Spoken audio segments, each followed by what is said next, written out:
The massive chamber buzzed with alien voices as representatives from 47 different species took their seats around the circular platform. The Galactic Council had called an emergency session, and everyone knew why. The humans were becoming a problem. Ambassador Veltar of the Zephyrian Empire stood up, his blue skin gleaming under the chamber's lights. His 4 arms moved gracefully as he activated the holographic display in the center of the room.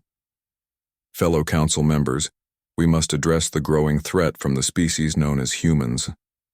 The hologram showed images that made several aliens gasp in horror. Humans in metal cages beating each other with their bare hands while crowds cheered. Humans jumping from flying machines with only cloth to slow their fall.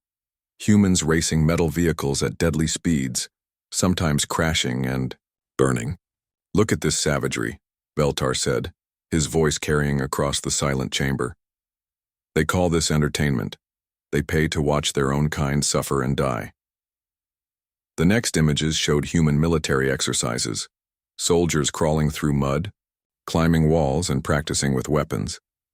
The display switched to something called mixed martial arts, where 2 humans fought in a cage while thousands watched. "This is not normal behavior," continued the Zephyrian ambassador. "No civilized species finds pleasure in violence, yet humans have built entire industries around it." Ambassador Lisa Carter, Earth's only representative in the council, stood up slowly. She was a small woman compared to most of the aliens around her, but her voice was steady. "Those images are taken out of context. What you're seeing is sport, training, and entertainment. Humans don't actually want to hurt each other." A sound like breaking glass came from the Crystalline Collective's section. Their hive mind spoke through vibrating crystal formations. "The human representative lies. We have studied their history. Constant warfare. Millions dead in conflicts. Even their children play war games." Lisa felt her heart sink. She had expected this, but it still hurt to hear her species described this way. "Yes, humans have fought wars, but we've also created art, music, and literature. We've explored space not to conquer, but to learn." The insectoid hive lord clicked his mandibles together, a sound that meant disagreement. "Their exploration ships carry weapons. Their trade vessels have military escorts. They spread across space like a plague." "We carry weapons for protection," Lisa said. "The galaxy can be dangerous." "Dangerous because of species like yours," Veltar replied. He changed the holographic display to show human survival shows. People eating insects, drinking their own filtered urine, and making tools from nothing. "Look how they thrive in conditions that would kill most of us. They are evolved killers."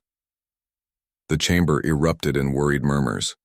The ethereal phantoms, beings of pure energy, spoke in harmonized tones. "The humans have only been in space for decades, yet they have established colonies on dozens of worlds. They adapt too quickly. They change too fast." Captain Jake Morrison sat in the observation deck above the main chamber, watching the proceedings with growing anger. His ship, the USS Liberty, was docked at the station for routine maintenance when the emergency session was called. He had served in the human space fleet for 15 years, making peaceful contact with dozens of alien species. "This is insane," he whispered to his first officer, Commander Beth Murphy, who sat beside him. "They're acting like we're monsters." Beth shook her head. "Look at it from their point of view, Captain. Most of these species evolved on peaceful worlds. They've never had to fight for survival like we did." On the main floor, Veltar was showing more footage. This time it was from Earth's nature documentaries, showing lions hunting zebras, sharks attacking seals, and other predators in action. "This is their home world," he said. "A death planet where only the strongest survive. And humans climb to the top of the food chain." The Pacifist Alliance's representative, a tall being with 6 arms and skin like tree bark, spoke in a voice like wind through leaves. "We have studied human biology. Their muscles are designed for violence. Their eyes face forward like predators. Their teeth can tear flesh." Lisa stood up again, desperation creeping into her voice. "Every species here evolved differently. You can't judge us based on biology alone. Humans have been peaceful in all our interactions with the galactic community." "Peaceful?" The Vorthan Empire's war leader, Commander Zelmoth, laughed with a sound like grinding metal. Your Captain Morrison destroyed 3 pirate ships last month. They were attacking a civilian transport, Jake muttered from the observation deck. And before that, Zelmoth continued, human security forces killed 17 raiders who attacked one of your colonies. They were defending innocent people, Lisa protested. You see? Veltar spread his forearms wide. Even their diplomat admits to their violent nature. Humans always have an excuse for killing. The crystalline collective's voice rang out again. We have reached a decision through our hive mind. The humans are too dangerous to exist alongside peaceful species. They must be contained or eliminated. A chill ran through the chamber. Even some of the more moderate species looked uncomfortable with the word eliminated, but none spoke up to disagree. The ancient ones, the oldest species in the galaxy, rarely spoke in council sessions. But now their representative, a being so old his species' name was forgotten, rose slowly. In my long existence I have seen many species rise and fall. The humans remind me of the destroyers from the old times. They must not be allowed to spread further. Lisa felt the room turning against her. Please, listen to reason. Humans have contributed to science, art, and culture. We've helped other species with medical knowledge and technology. Knowledge they gained from studying violence and death, Veltar replied. Human medicine comes from treating wounds. Human technology comes from making better weapons. The vote was called. One by one, each species cast their decision. The Zephyrian Empire voted for immediate action against humanity. The crystalline collective agreed. The Hive Lords clicked their approval. The Vorthan Empire's vote was enthusiastic. Only 3 species abstained from voting. The rest voted unanimously. Humanity was declared a galactic threat.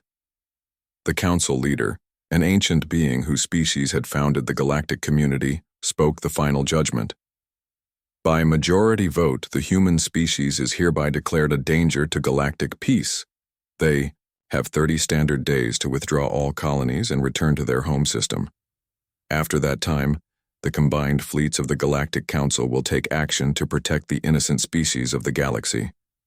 Lisa stood alone in the center of the chamber as the alien representatives filed out, many avoiding her eyes. She activated her communication device with shaking fingers. This is Ambassador Carter calling Earth Command. Priority Alpha. We have a problem. Captain Morrison and Commander Murphy hurried from the observation deck toward their ship. They had to get back to Earth immediately. The galaxy had just declared war on humanity, and nobody on Earth had any idea what was coming. The emergency meeting room beneath the Pentagon was packed with Earth's military leaders. President John Hayes sat at the head of the long table, his face grim as he listened to Admiral Kate Sullivan read the report from Ambassador Carter. 30 days, Admiral Sullivan said, closing the file. They're giving us 30 days to abandon every human colony and return to Earth, or they'll come for us with everything they've got.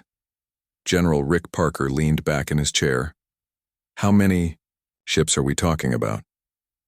Intelligence estimates at least 3,000 warships from 47 different species, Sullivan replied. Our entire fleet has maybe 200 combat-ready vessels, and most of those are exploration ships, with light armament. The room fell silent. Everyone knew the numbers didn't add up. Earth's space fleet was designed for exploration and trade protection, not fighting a war against the entire galaxy. Colonel Ben Taylor stood up from his seat near the back of the room. What about Protocol Omega? President Hayes raised an eyebrow. Refresh my memory, Colonel. It's a theoretical defense strategy we developed after first contact, Taylor explained. The idea was that if we ever faced an enemy with superior technology, we'd have to fight dirty. Use unconventional tactics they wouldn't expect. You mean cheat, General Parker said with a slight smile. I mean survive, Taylor replied. The galaxy thinks we're violent monsters, right? Maybe it's time to show them what violent monsters can really do. 3 days later, the alien alliance calling itself the Purification Fleet began gathering at the edge of Zephyrian space. Commander Zelmoth of the Vorthan Empire stood on the bridge of his flagship, watching dozens of ships arrive each hour. The crystalline collective sent their geometric vessels that looked like flying cities made of glass and metal. The insectoid hive lords brought bioships grown rather than built, their hulls pulsing with organic life. The ethereal phantoms contributed sleek vessels that seemed to bend light around them. This will be the largest fleet in galactic history, Zelmoth, second-in-command, observed. The humans cannot possibly resist such force. Zelmoth nodded, but something bothered him. His species had fought many wars over the centuries, always following the established rules of engagement. Space battles were fought in formation, with clear battle lines and honorable tactics. The idea of fighting any other way was unthinkable. "Have we received any communication from the human government?" he asked. "Yes, sir. They refused to abandon their colonies. Their Captain Morrison sent a 2-word reply to our ultimatum." "Which was?" "Come and take it." Zelmoth felt a chill run down his spine. Most species would beg for mercy or try to negotiate when faced with impossible odds. The humans seemed almost eager to fight. Back on Earth, Dr. Amy Rodriguez worked frantically in her laboratory beneath the Colorado mountains. As the head of the Adaptive Technology Division, she had spent years studying alien technology obtained through peaceful trade and scientific exchange.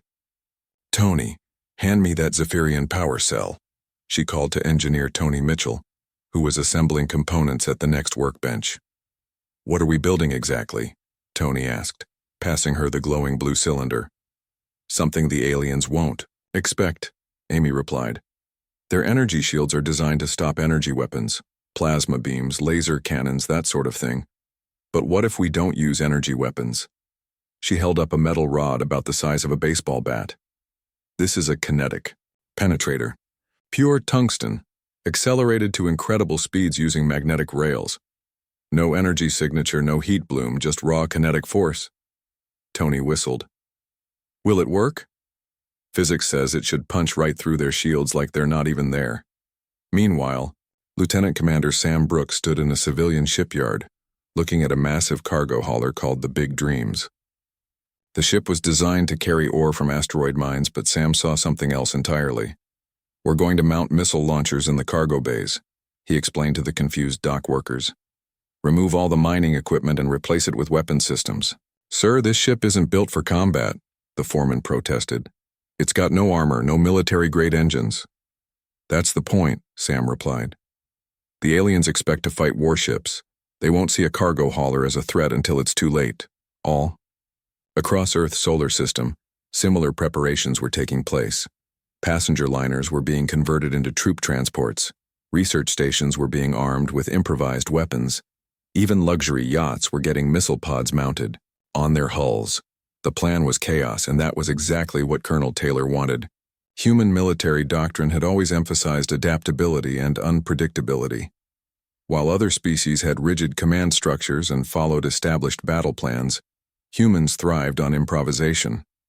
Captain Jake Morrison stood on the bridge of the USS Liberty, now refitted with Dr. Rodriguez's kinetic weapons and additional armor plating. His crew of 35 had volunteered to stay despite knowing the odds. "Any word from the other colonies?" he asked Commander Beth Murphy. "Mars Colony is fortifying their underground cities. The asteroid miners are rigging their facilities with explosives. They plan to deny the aliens any resources if they can't. Hold the territory." Morrison nodded. It was a sound strategy. Humans had learned long ago that sometimes the best way to win was to make sure your enemy couldn't win either.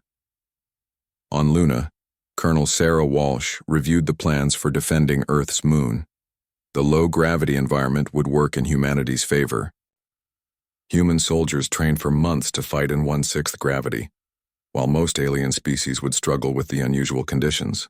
"We've got 3,000 Marines ready to fight," her aide reported, "plus civilian volunteers from the mining colonies." "What about weapons?" "Everything from military-grade pulse rifles to mining explosives. The engineers have been creative, with the mining equipment too. Those rock crushers can do serious damage to anything that tries to land." Walsh smiled grimly. Humans had always been good at turning tools into weapons when necessary. Diplomat Helen Clark sat in her office at the United Nations building, reviewing intelligence reports from human agents throughout alien space. Not every species had voted for war, Some had abstained, and a few had privately expressed concerns about the genocide being planned. She activated her secure communication system and began reaching out to potential allies. The gentle shepherds, a species that had always promoted peace, might be willing to help. The Trade Federation was more concerned with profit than politics. They might stay neutral if properly motivated. "This is Ambassador Clark to the Shepherd's Peace Council," she said into the communicator. "I need to speak with your leadership about the situation with my species." The reply came back quickly. "We are troubled by the Council's decision, Ambassador Clark. Many of us believe this is wrong." "Then help us," Helen replied. "You don't have to fight, but information about fleet movements, supply routes, anything could save lives." There was a long pause before the Shepherd representative replied, "We will consider what we can do." As the days passed, more intelligence came in. The purification fleet was massive but unwieldy. 47 different species meant 47 different command structures, technologies, and combat doctrines. Coordinating such a force would be like herding cats. Dr. Rodriguez made another breakthrough when she discovered that different alien species had specific vulnerabilities. The Hive Lord's bioships were sensitive to certain sound frequencies. The crystalline collective's communications could be disrupted by electromagnetic pulses. The Phantom stealth technology failed in the presence of certain radiation types. "We can't beat them with superior firepower," she explained to President Hayes during a video conference, "but we might be able to beat them with superior knowledge." The president nodded. "How long do we have?" 22 days until their ultimatum expires," Admiral Sullivan replied. "Long-range sensors show their fleet is almost fully assembled." "Then we'd better be ready," Hayes said. "Colonel Taylor, implement Protocol Omega immediately. Dr. Rodriguez, mass-produce those kinetic weapons. Everyone else, prepare for the fight of humanity's life." As Earth's defenders made their final preparations, none of them knew that Captain Morrison's defiant message had already reached the purification fleet. The aliens were interpreting it as typical human arrogance, not recognizing it as a quote from Earth's history, words spoken by defenders who refused to surrender even when facing impossible odds. The galaxy was about to learn why those words had such power among humans. The purification fleet dropped out of hyperspace at the edge of Earth's solar system like a metal storm. 3,000 ships of every shape and size filled the darkness between the stars. Their formation was perfect, organized by species and ship class exactly as galactic military doctrine required. Commander Zelmoth stood on the bridge of his flagship, the Eternal Victory, watching the tactical display show the human response. Only 200 ships faced them, scattered and seemingly unorganized across the solar system. "Open communication channels to all human vessels," Zelmoth ordered. "I will give them one final chance to surrender." The communication officer worked his controls. "Channels open, Commander." Zelmoth's voice carried across space to every human ship and colony. "Humans of Earth, this is Commander Zelmoth of the Purification Fleet. You are outnumbered 15 to 1. Surrender now and we will allow you to live as prisoners. Continue to resist and we will destroy every last one of you." The response came from Captain Jake Morrison aboard the USS Liberty. His voice was calm and steady. "Commander Zelmoth, this is Captain Morrison speaking for all human forces. We have considered your offer carefully." Zelmoth felt a moment of hope. Perhaps the humans would see reason after all. "Our answer is no," Morrison continued. "If you want our worlds, come and take them." The alien commander felt his blood turn cold. In thousands of years of galactic warfare, no species had ever refused surrender when facing such impossible odds. "Very well," Zelmoth replied. "You have chosen death. All ships, advance in battle formation. Destroy the human fleet." The massive alien fleet began moving forward in perfect order. Ships arranged by size and firepower exactly as their military schools taught. Energy shields glowing, weapons charging. They expected the humans to meet them in traditional space combat. Instead, something impossible happened. The human ships vanished. "Where did they go?" Zelmoth's second-in-command asked, staring at the empty tactical display. "They were there a moment ago." The sensor officer replied, confusion in his voice. I'm picking up some faint readings near the asteroid belt, but the signals are too weak to confirm. What the aliens didn't know was that humans had spent weeks hiding ships inside asteroids, using the metal ore to mask their heat signatures. Other vessels were powered down and drifting behind planets and moons, waiting for the perfect moment to strike. The purification fleet continued its advance toward Earth, maintaining formation. They reached the orbit of Mars when the first attack came. Commander Sarah Walsh led 12 converted mining ships out of the asteroid belt at maximum acceleration. Her vessels looked like harmless cargo haulers, but each one carried enough explosives to crack a small moon. All ships, target the crystalline formation, Walsh ordered. Remember, we only get one pass at this. The mining ships accelerated directly toward the geometric alien vessels. The crystallines, confused by the suicidal attack, fired their energy weapons. Beams of superheated plasma struck the human ships, but most of the crews had already evacuated in escape pods. The unmanned vessels continued on their collision course. When they struck the crystalline ships, the explosions lit up space like new stars. 12 alien vessels disintegrated in seconds, their perfect formations scattered. Impossible, Zelmoth whispered. They sacrificed their own ships. Before he could process what had happened, the second wave hit. Captain Ryan Foster led a squadron of vessels that had been broadcasting surrender signals. When Hive Lord bioships approached to capture them, the human ships suddenly revealed hidden weapons and opened fire at point-blank range. Dr. Rodriguez's kinetic penetrators punched through alien energy shields like they weren't there. Solid tungsten rods moving at incredible speeds tore through hull plating and vital systems. 3 bioships died before they could react. They pretended to surrender. The Hive Lord commander clicked in outrage. This violates every rule of warfare. But the humans weren't finished.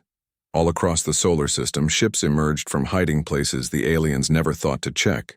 Vessels rose from the atmospheres of gas giants, emerged from the shadows of moons, and detached themselves from what the aliens had thought were space debris. Lieutenant Commander Sam Brooks commanded the Big Dreams, now bristling with missile launchers. His converted cargo hauler had been drifting near Jupiter's moons looking like abandoned wreckage. When Vorthon destroyers passed within range, he struck. Fire all missiles, Brooks ordered. Hundreds of projectiles streaked toward the alien ships. The Vorthons activated their point defense systems, shooting down most of the incoming missiles. But they couldn't stop them all. Explosions rippled along their hulls as the remaining weapons found their targets. The alien fleet tried to regroup, but they had never faced an enemy that fought like this. Every time they formed up, humans attacked from unexpected directions. Ships that should have been destroyed kept fighting. Vessels that looked harmless turned out to be deadly. On Luna, Colonel Ben Taylor watched the space battle through his command center's screens. The first phase of Protocol Omega was working better than anyone had dared hope. Phase 2 is a go, he announced to his staff. Activate the ground defenses. What the aliens saw as they approached Earth's moon looked like a standard military installation. Bunkers, gun emplacements, and defensive positions exactly where military doctrine said they should be. What they didn't see were the tunnels. Humans had been digging on Luna for decades, mining operations that had created a maze of passages beneath the surface. Now those tunnels were filled with Marines armed with weapons designed specifically for low-gravity combat. When the first Vorthon landing craft touched down, they found the surface defenses exactly where expected. Their troops advanced in textbook formation, following procedures that had worked on 100 worlds. They walked straight into a trap. Explosions erupted from beneath their feet as humans detonated charges placed throughout the landing zone. Marines emerged from hidden tunnels, firing weapons that used the moon's low gravity to their advantage. Projectiles that would normally arc downward on Earth flew in straight lines, catching alien soldiers by surprise. Private Kelly Johnson found herself cut off from her unit when a Hive Lord warrior burst through the tunnel wall. The insectoid creature was twice her size, with natural armor that could stop conventional bullets. Kelly didn't use conventional bullets. She grabbed a mining charge from her pack, activated the timer, and threw it directly at the alien's face. The creature caught the explosive device, examining it with curiosity, just long enough for Kelly to dive for cover. The explosion collapsed part of the tunnel, but Kelly was already moving through a backup passage. She had grown up in the lunar colonies and knew every tunnel by heart. The battle spread across the moon's surface as human forces refused to fight the way aliens expected. Instead of holding defensive lines, they struck fast and disappeared into tunnels. Instead of protecting fixed positions, they turned the entire moon into a weapon. Back in space, Captain Morrison led the USS Liberty and 6 other ships in a desperate attack on the alien command vessel. Their approach was insane by any military standard, diving directly into the heart of the enemy formation with no support and no backup plan. "All ships concentrate fire on the flagship," Morrison ordered. "We only need to keep them busy for 10 more minutes." "Sir, we won't survive 10 minutes against those odds," Commander Beth Murphy replied. "Then we'd better make those minutes count." The small human squadron carved through the alien fleet like a blade. Their kinetic weapons punched holes in ships that had never been damaged by energy fire. Their tactics made no sense. They split up, regrouped, and attacked from directions that violated every rule of space combat. The aliens tried to respond, but their perfect formations became a weakness. When human ships dove between their ranks, the aliens couldn't fire without hitting their own vessels. Their coordination, their greatest strength, became a liability. Zelmoth watched in horror as his supposedly overwhelming fleet took massive casualties from an enemy that should have been crushed in the first hour of battle. These weren't the honor-bound warriors he was used to fighting. These creatures fought like wild animals, using every dirty trick they could think of. "Sir, we're receiving reports from all sectors," his communication officer said, voice shaking. "The humans are fighting on 17 different fronts simultaneously. They're using tactics we've never seen before." "How many ships have we lost?" Zelmoth asked. The officer checked his screens. "Over 400 destroyed, twice that many damaged. Our casualties are mounting faster than we can count them." Zelmoth stared at the tactical display in disbelief. In less than 3 hours of combat, the humans had crippled nearly a quarter of his fleet. Not through superior technology or numbers, but through sheer, brutal unpredictability. For the first time since the war began, Commander Zelmoth wondered if the Galactic Council had made a terrible mistake. Dr. Amy Rodriguez had not slept in 3 days. Her laboratory deep beneath the Colorado mountains buzzed with activity as teams of scientists worked around the clock to develop new weapons. The initial battle reports were encouraging, but Amy knew the aliens would adapt quickly. "The Hive Lords are already changing their bioship frequencies to counter our sonic weapons," Engineer Tony Mitchell reported, reading from his tablet. "We need something new." Amy studied the biological samples they had collected from destroyed alien vessels. Each species had evolved differently, creating unique weaknesses that could be exploited. The crystalline collective's hive mind relied on quantum communication that could be disrupted. The ethereal phantoms were vulnerable to specific electromagnetic fields. "What about psychological warfare?" she asked. "Most of these species have never faced individual combat. They fight as groups, following predetermined patterns." Tony looked confused. "What do you mean?" "Humans are the only species that developed individual fighting instincts. We can think and act independently even when cut off from command. But these aliens panic when separated from their formations." She pulled up footage from the lunar battle.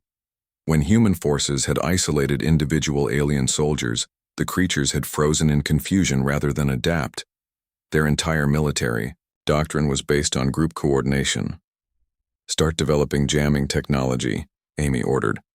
"Something that blocks their communication networks. If we can cut them off from each other, they'll be helpless."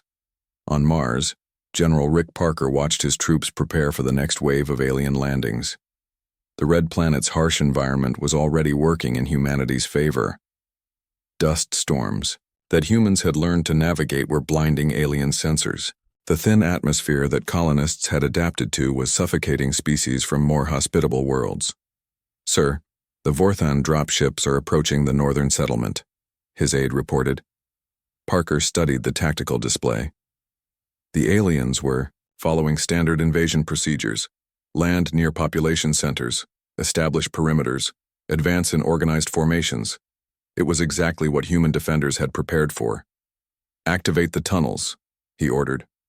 Mars colonies had been built, with Earth's history in mind. Every settlement was connected by underground passages that could be sealed in emergencies. What looked like isolated outposts were actually parts of a vast defensive network. When Vorthan soldiers surrounded the seemingly trapped human settlement, they found only empty buildings. The colonists had vanished into tunnels the aliens didn't know existed. Then the real battle began. Explosions erupted beneath the alien formations as humans detonated mining charges placed throughout the area. Marines emerged from hidden entrances, fired their weapons, and disappeared again before the aliens could respond. Sergeant Mike Rodriguez led a squad through the tunnel network beneath New Phoenix Colony. His team moved like ghosts, striking at alien supply lines and communication posts before vanishing into the maze of passages. "Target the command post," he whispered into his radio. "Take out their officers and the rest will panic." The plan worked perfectly. When human snipers eliminated the Vorthan commanders, the remaining soldiers broke formation and retreated in confusion. Without leadership, their rigid military structure collapsed completely. Captain Morrison watched similar scenes play out across the solar system. Human forces were adapting faster than the aliens could counter them. Every time, the purification fleet tried a new strategy. Humans found ways to turn it against them. "Commander Murphy, what's our status?" Morrison asked his first officer. "We've lost 60 ships, but alien casualties are over 800 now," she replied. "Their morale is breaking.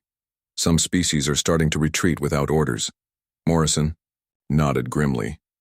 The numbers were still against humanity, but the psychological effect was clear. The aliens had expected an easy victory against primitive savages. Instead, they found themselves fighting an enemy that seemed to thrive on impossible odds. Private Kelly Johnson had become a legend among the lunar defenders. After her first encounter with the Hive Lord warrior, she had continued hunting alien soldiers through the tunnel network. Her knowledge of the mining passages gave her advantages the aliens couldn't match. She crouched in a maintenance shaft, watching a patrol of 6 crystalline soldiers march past below. Their geometric bodies moved in perfect synchronization, following their hive mind's commands. Kelly had learned that disrupting their formation broke their connection to the collective consciousness. She dropped a sonic grenade into the middle of the patrol. The device emitted frequencies that interfered with their crystalline structures, causing static in their shared thoughts. The soldiers stumbled and fell, their coordination destroyed. Kelly dropped through the floor opening and finished them with kinetic rounds before they could recover. 6 more aliens eliminated without losing a single human life. But the real breakthrough came when maintenance engineer Chris Martinez was captured during a raid on an alien supply depot. The Vorthans brought him aboard their command cruiser for interrogation, not realizing they had just introduced a saboteur into their most vital ship. Chris had spent 15 years maintaining spacecraft systems. He knew how ships worked, and more importantly, he knew how to make them stop working. While his captors prepared their interrogation equipment, he memorized the layout of their vessel. The Vorthans had never encountered a prisoner who understood their technology.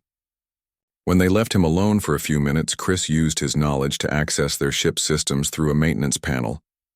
He didn't try to take control of the vessel. That would have triggered immediate alarms. Instead, he introduced subtle faults into their life support systems. Slightly reduced oxygen levels that would cause fatigue. Minor temperature fluctuations that would affect their equipment. Small pressure changes that would give the crew headaches. Within hours, the alien command ship was operating at reduced efficiency. The crew blamed equipment malfunctions, never suspecting sabotage. By the time they discovered what Chris had done, he had escaped in a maintenance pod during a shift change. The psychological impact of his escape was devastating. If one human could infiltrate and sabotage their most secure vessel, what else might humans be capable of? Commander Zelmoth stared at the casualty reports with growing despair. His fleet had lost over 1,000 ships while barely scratching the human defenses. Every conventional tactic had failed against an enemy that refused to fight conventionally. "Sir, we're receiving surrender requests from several allied species," his communication officer reported. "The gentle shepherds want to withdraw their ships. The Trade Federation is demanding an immediate ceasefire. Zelmoth felt his command slipping away. The alliance that had seemed so strong was fracturing under pressure from an enemy they had all underestimated. "What about reinforcements?" he asked. "The Galactic Council is debating whether to send more ships or negotiate for peace. Some members are saying we should never have started this war." The truth was becoming clear to everyone involved. Humans weren't just surviving the assault. They were winning. Every battle taught them something new about their enemies, while the aliens learned only that their advantages meant nothing against human adaptability. Dr. Rodriguez's teams had developed weapons specifically designed to counter each alien species. Sonic disruptors that shattered crystalline formations, electromagnetic pulses that blinded phantom stealth systems, biological agents that disrupted Hive Lord communications. But the most effective weapon was fear itself. The aliens had come, expecting to face a primitive species that would surrender after the first show of force.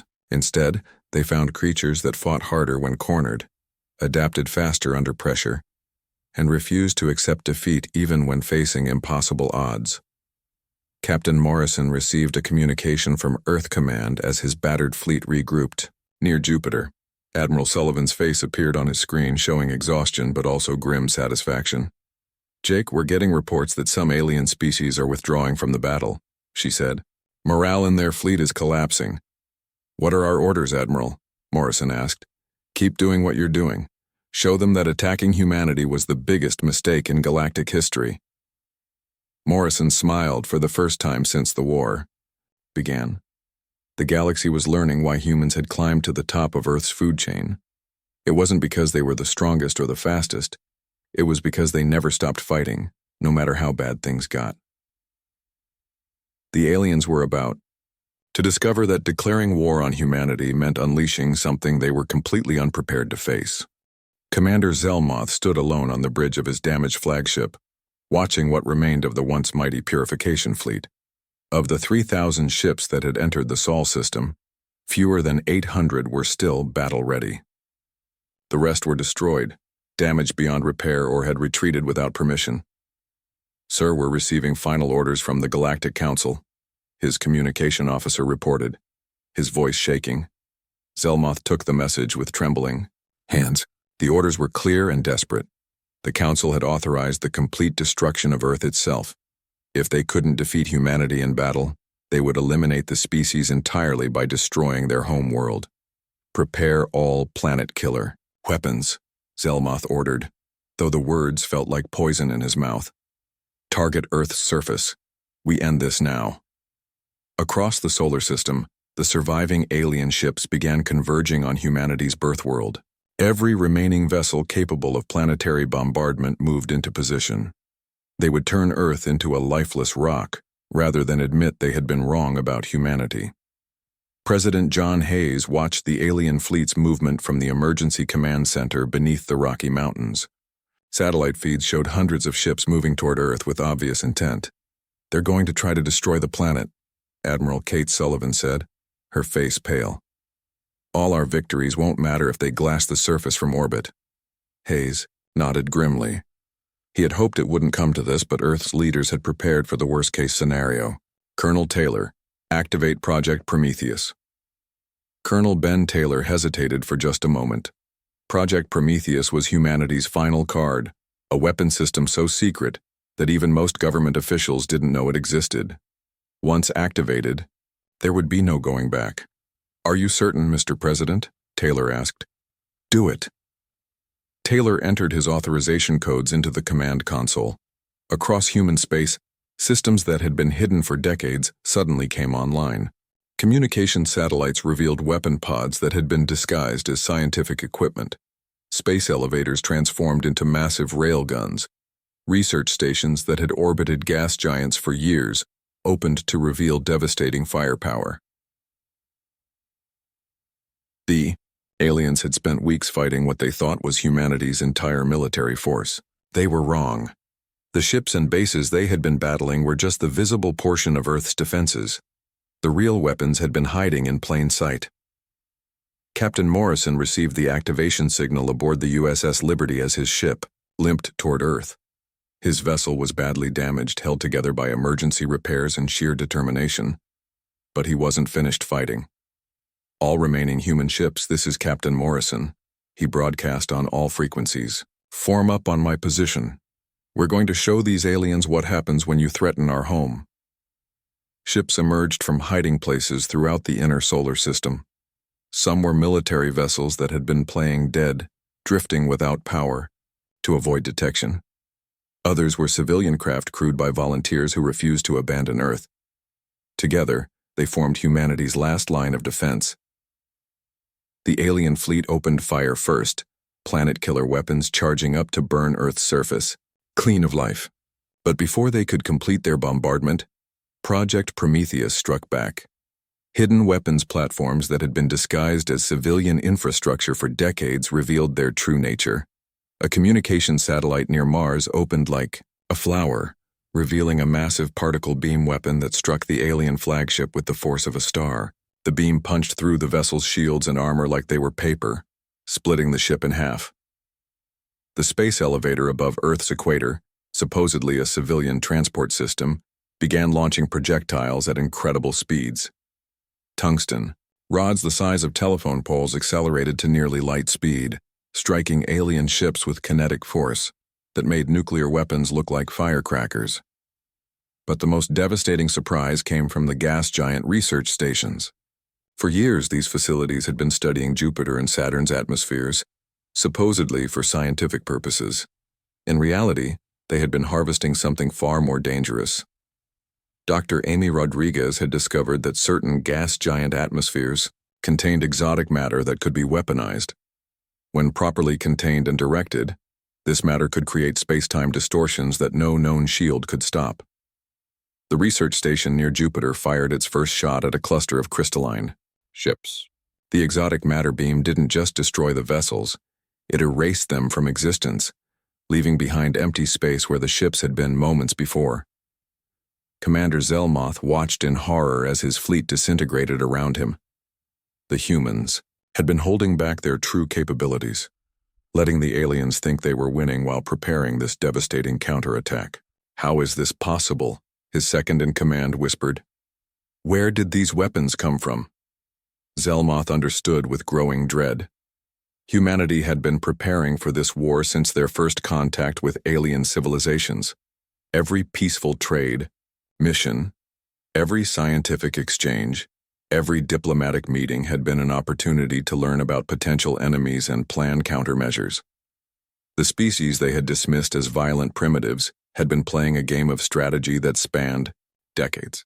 While the aliens debated and formed committees, humans had been quietly building the most advanced defensive network the galaxy had ever seen. Captain Morrison led the surviving human fleet in a final charge against the alien command ships. His kinetic weapons had been upgraded with exotic matter cores, making them capable of destroying vessels 10 times their size. "This is for every human colony you attacked," Morrison said as he fired at a Hive Lord bioship. "This is for every innocent life you threatened." The bioship's organic armor, which had seemed invulnerable, dissolved under the exotic matter bombardment. The vessel collapsed in on itself as its living systems died. On Earth's surface, people gathered to watch the battle raging overhead.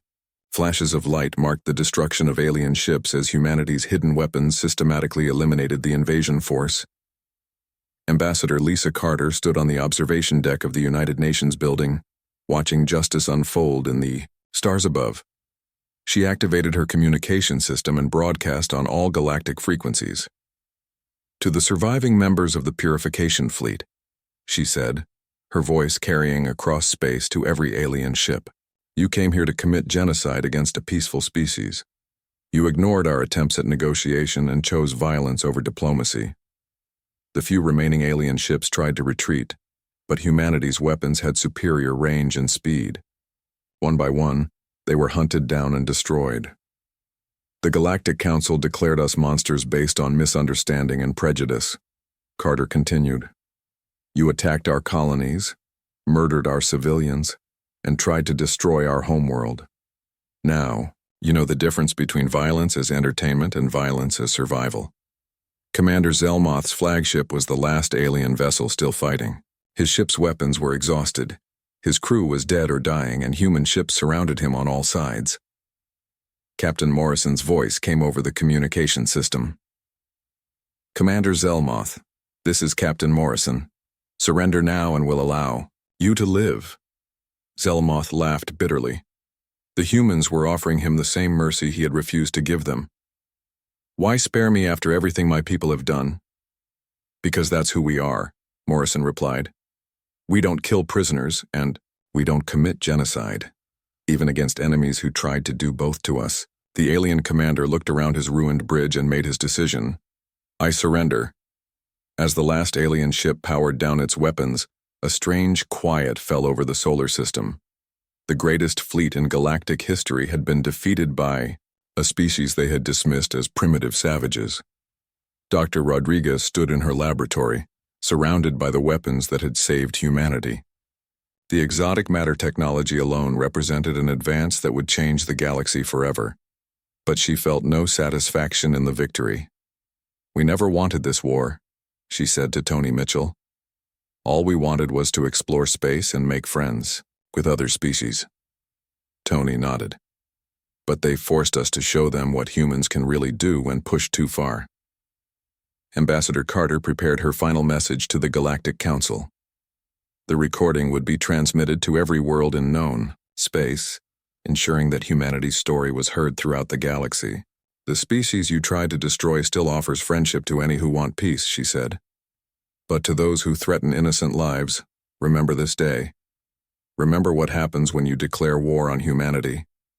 President Hayes signed the order, establishing the Human Defense Force as a permanent galactic peacekeeping organization. Never again would any species face the kind of unprovoked attack that had been launched against Earth. Captain Morrison stood on the bridge of his battered ship, looking out at the debris field that had once been the purification fleet. Humanity had won, but the cost of victory would be remembered for generations. The galaxy had learned a hard lesson about judging species based on appearance and assumption. Humans weren't monsters, they were survivors. And they would make sure that no other species would ever have to fight for survival the way humanity had been forced to fight. The war was over, but humanity's real journey among the stars was just beginning.